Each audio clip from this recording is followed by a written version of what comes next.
Raised in Grand Rapids, became a man in Detroit, and lived all over. That's me.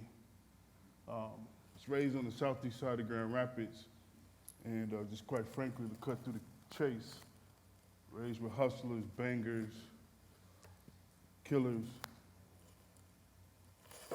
drug addicts. Then on the flip side, I was raised around a bunch of fighters, pro fighters and wrestlers, martial artists. My mama is a martial artist. Put that on for size, you get what I'm saying? Walking in the house receiving a leg kick, you feel me?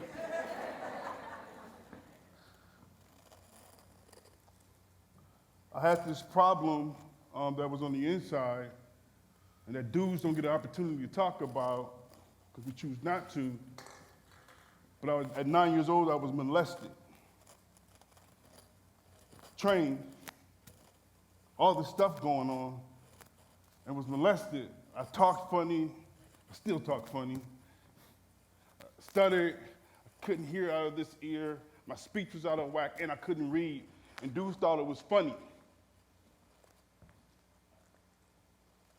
I learned very quickly to handle everybody that thought it was funny. Before you know it, this anger started to rise because I said, nobody's gonna bother me, and nobody's gonna bother nobody around me, because I'm gonna handle you. Things started to grow. Moved out of my mama's house when I was 16 years old, thinking I was grown. Ticked off at the world, joined the gang out of Chicago, and started to put these boys to use.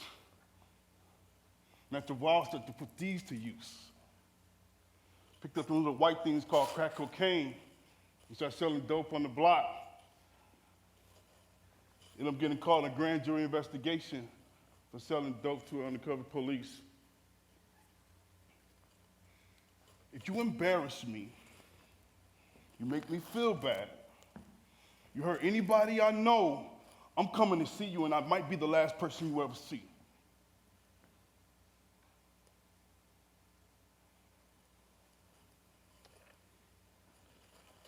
Get up.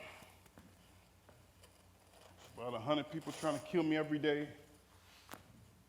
As a result, from one summer to the next summer, 3 of my brothers were shot. I don't know about you cats. If you've ever been under fire for real, you get scared. I got scared. I left and I ran. It was too hot. Went to Georgia, tried to do right. Things didn't go right, but didn't try to do right. Anybody know what I'm talking about? That was me, and I tried, and as you know, I ended up becoming a bodyguard and got paid to do what I love to do, and that is taste blood. About 21 years old, found myself living in the back of a U-Haul truck, talking to myself because there's no PTSD programming for gangbangers.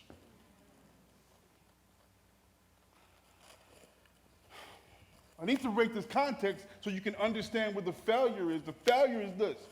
Now I'm a pastor. Check it out. You know what I mean? You know what I mean? Give my life to Jesus. He wrecked shop inside of me. I started traveling, speaking to about, thousands and tens of thousands of people all over the world. Wrote a little book and did my thing. And I'm passing all of the things, doing TV shows and all this stuff. Have a concert at my church. I'm standing in my church. Somebody walked by and knocked my phone out of my hand and didn't say, excuse me. You see, I've been going for 15 years without taking a break. If you're not careful, we're taking breaks. Without taking breaks, at least for me, without taking breaks, a crack in the armor is going to happen, and whatever on the inside is going to ooze on the outside. And for me, it was my anger. This dude knocked the phone out of my hand. At the same time, he knocks it out, and then my son walks by. He picks up my phone, and he said, Dad, you all right? And he looks at me because he got that same stuff on the inside, so he knows exactly what it is. I'm about to rip this man's face off right in front of Jesus. I mean, I'm mad, you know what I'm saying, about to throw the two, you know, I'm literally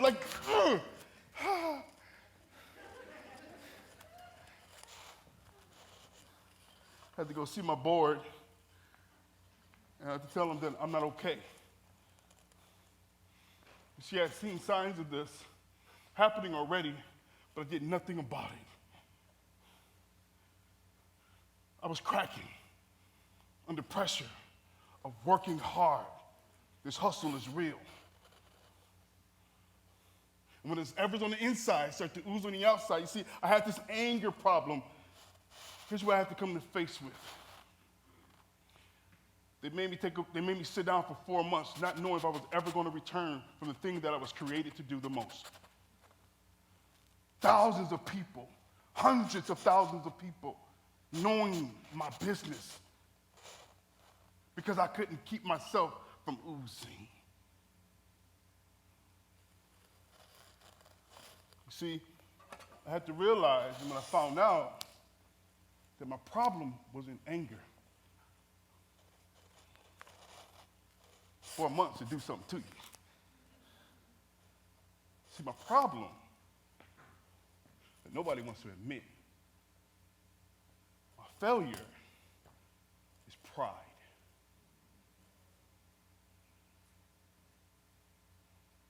For